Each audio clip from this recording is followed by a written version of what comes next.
First century BC यानी कि ईसा से पूर्व पहली शताब्दी की बात है। उस समय एक बेहद जिद्दी रोमन जनरल मार्क एंटनी मिस्र की रानी क्लियोपैट्रा के प्यार में दीवाना हो गया और उसने क्लियोपैट्रा से शादी कर ली। शादी के तोहफे के रूप में एंटनी ने क्लियोपैट्रा को 3 रत्नों से जड़े अंडे दिए, लेकिन समय के साथ वो तीनों अंडे कहीं खो गए। फिर हजारों साल बाद 1907 में कायरो शहर के बाहरी इलाके में किसान को खुदाई में 2 अंडे मिल गए, जिसमें से एक अंडे को रोम के म्यूजियम में आम जनता को दिखाने के लिए रख दिया गया और दूसरे अंडे को एक नीलामी में बेच दिया गया। लेकिन आज 2000 साल बाद भी वो तीसरा अंडा किसी को नहीं मिला, इसीलिए गुप्त रूप से उसकी खोज आज भी जारी है। वहीं दूसरी तरफ एक FBI एजेंट जॉन को खबर मिलती है कि नोलन नाम का एक अंतर्राष्ट्रीय चोर म्यूजियम में रखे अंडे को चुराने वाला है। जॉन काफी लंबे समय से नोलन के चोरी करने के तरीकों पर रिसर्च कर रहा था, तो वो इंटरपोल की इंस्पेक्टर उर्वशी और उसकी टीम को लेकर म्यूजियम पहुंच जाता है। वहां वो अंडे को सही सलामत देखकर म्यूजियम इंचार्ज से थर्मल सेंसर डिवाइस मांगता है। उस डिवाइस से जॉन को पता चलता है कि अंडे पर चढ़ी सोने की परत रूम की गर्मी को रिफ्लेक्ट नहीं कर रही, इसका मतलब अंडा चोरी हो चुका है। तो वो अपनी बात को साबित करने के लिए अंडे के ऊपर जैसे ही कोल्ड ड्रिंक डालता है, वो अंडा तुरंत पिघल जाता है। तो सिक्योरिटी रूम को सील करने के लिए इमरजेंसी बटन दबा देती है, लेकिन गेट बंद होने से पहले ही वहीं भीड़ में छुपा खड़ा चोर नोलन गेट से बाहर निकल जाता है। उसको भागता देख जॉन भी गेट से बाहर निकलकर उसका पीछा करने लगता है, लेकिन नोलन उसको, वहाँ की पुलिस को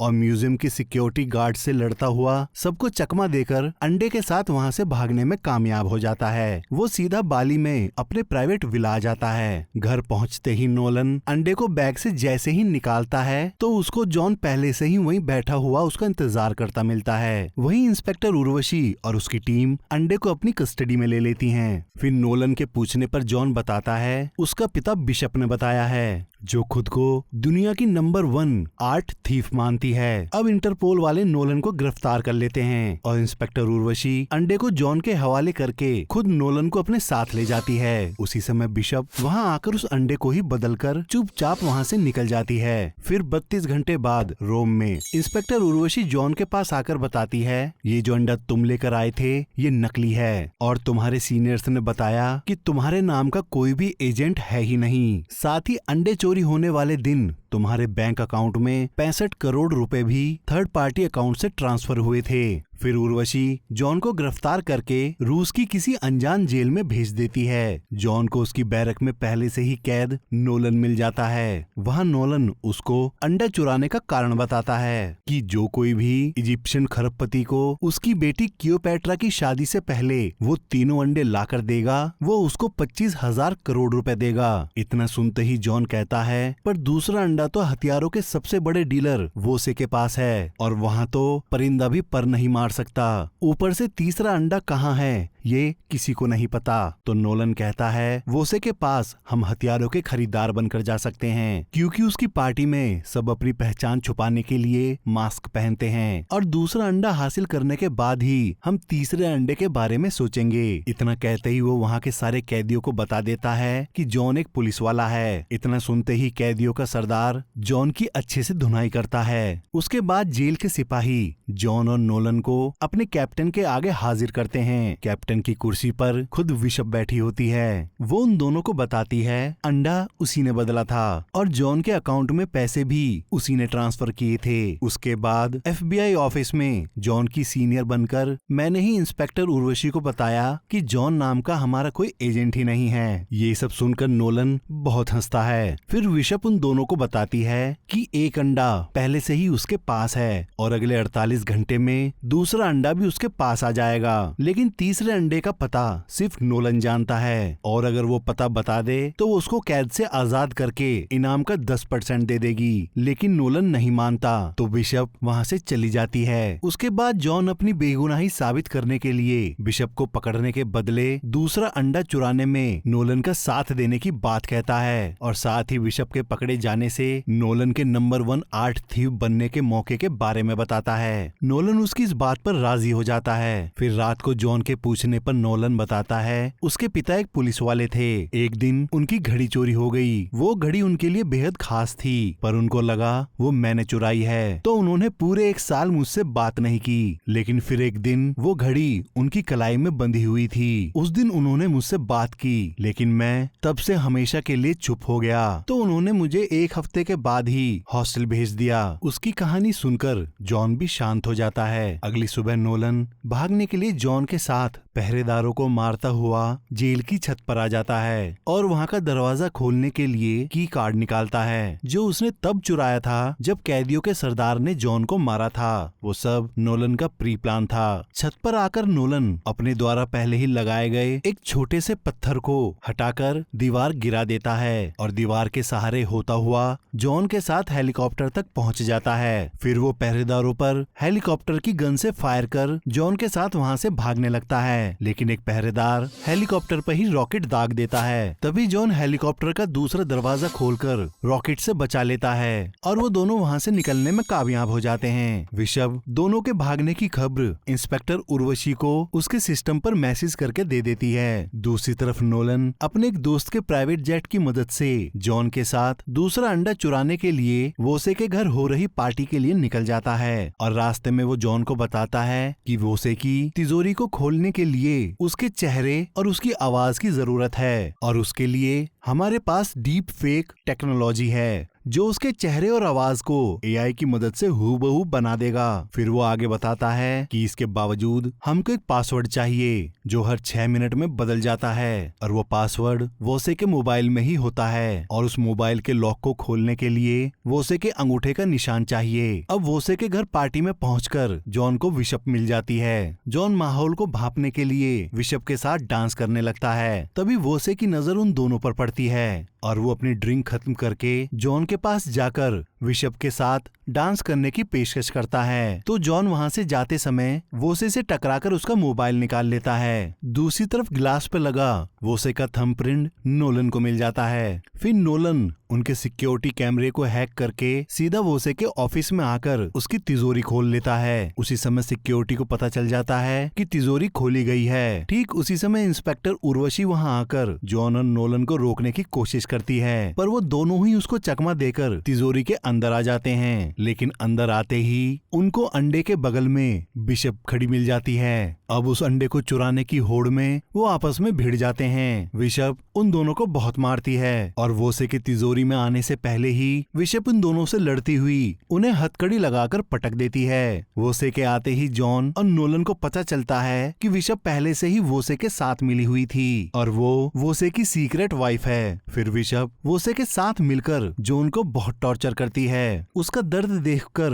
नोलन बता देता है कि तीसरा अंडा इजिप्ट के ग्रेट पिरामिड के गुप्त तहखाने में है। वही तहखाना रानी क्लियोपैट्रा का मकबरा है। जब 2 अंडे खो गए तब तीसरा अंडा उसी के मकबरे में छुपा दिया गया जो आज तक खोला ही नहीं गया। तीसरे अंडे का पता चलते ही बिशप शैंपेन खोलकर वोसे के साथ सेलिब्रेट करती है। उसको पीते ही वोसे बेहोश हो जाता है और बिशप दूसरा अंडा लेने इजिप्ट के लिए निकल जाती है। तभी वोसे को होश आता है और वो जॉन और नोलन पर गोली चला देता है, जिससे जॉन की हथकड़ी खुल जाती है। जॉन एक ही घूसे में वोसे को फिर से बेहोश कर देता है। फिर नोलन जॉन से खुद को भी छुड़ाने के लिए बताता है कि तीसरा अंडा इजिप्ट में है ही नहीं और वैसे भी तुमको अपनी बेगुनाही साबित करने के लिए बिशप चाहिए और मुझको अंडा। अब क्योंकि वो जानती है कि सिर्फ मैं ही तीसरे अंडे का पता जानता हूँ, तो बिशप अपने आप हमारे पास आएगी। ये बात सुनकर जॉन नोलन की हथकड़ी खोल देता है और दोनों वहाँ से निकल जाते हैं। फिर रास्ते में जॉन नोलन को बताता है कि उसका पिता एक ठग था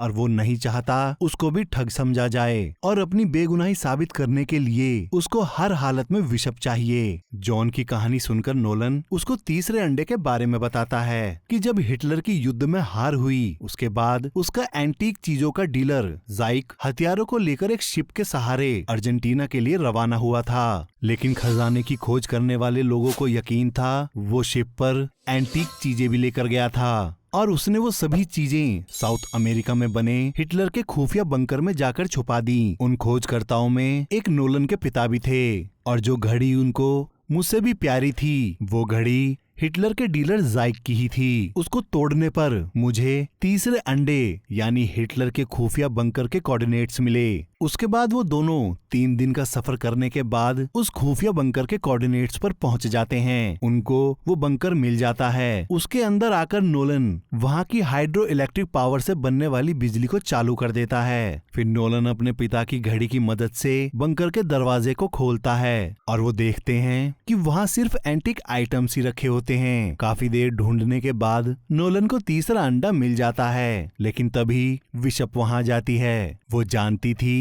इजिप्ट वाली कहानी झूठी है। वो शुरू से ही उन दोनों का पीछा कर रही थी। तभी इंस्पेक्टर उर्वशी भी अपनी टीम के साथ वहां आकर गोलियां चला देती है। वो बिशप का पीछा करती हुई वहां आई थी। उससे बचने के लिए वहां पर रखी एक गाड़ी की मदद से उस गुफा के रास्ते से बाहर भागने लगते हैं, जिस रास्ते से वो सारा सामान उस बंकर में लाया गया था। काफी देर सैनिकों से लड़ने के बाद वो गुफा के बाहरी रास्ते पर आ जाते हैं, जिसके सामने झरना होता है। तीनों गाड़ी समेत झरने को चीरते हुए झील में आकर गिर जाते हैं और बच जाते हैं। लेकिन तभी एक राज से पर्दा उठता है कि जॉन कोई FBI एजेंट है ही नहीं, बल्कि बिशप का ही पार्टनर है और वो दोनों लव बर्ड्स हैं। ये सब जानकर नोलन के चेहरे की हवाइयां उड़ जाती है। अब जॉन बताता है उसने ही बिशप को पहला अंडा दिया था और वोसे की कैद से निकलने के लिए बिशप ने ही उसको हथकड़ी की चाबियां दी थी। फिर वो नोलन से तीसरा अंडा लेकर उसको हथकड़ी लगाकर वहीं पेड़ से बांध देते हैं और कायरो में आकर तीनों अंडे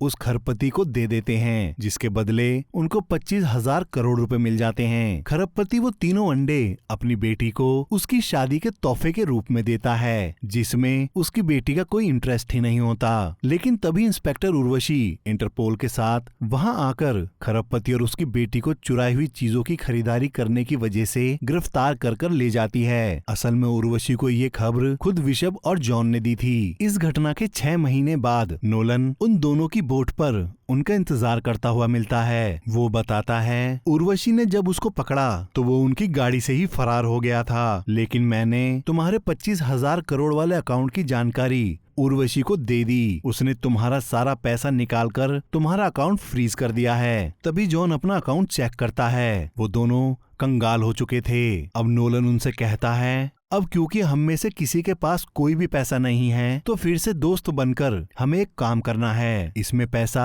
दुगना है और इत्तेफाक देखो उस काम को सिर्फ 3 चोर ही कर सकते हैं। अब मजबूरी में वो दोनों मान जाते हैं। उन तीनों के वहां से भी भाग जाने की वजह से इंस्पेक्टर उर्वशी उनके खिलाफ रेड नोटिस जारी कर देती है, जो अरेस्ट वारंट का हाईएस्ट लेवल होता है और इंटरपोल उसको सबसे बड़े क्रिमिनल्स के लिए जारी करती है। इधर तीनों अगली चोरी करने के लिए पेरिस में लोवर म्यूजियम आ जाते हैं, जहां लगभग 5 लाख एंटीक आइटम्स और 35,000 एंटीक आर्ट्स होती हैं और ये कहानी यहीं खत्म हो जाती है। आशा करता हूँ कि आप सभी को ये एक्सप्लेनेशन पसंद आई होगी। और भी मूवी के एक्सप्लेनेशन सुनने के लिए आप हमारे इस चैनल को लाइक करें, सब्सक्राइब करें और साथ ही बेल आइकन दबाना ना भूलें।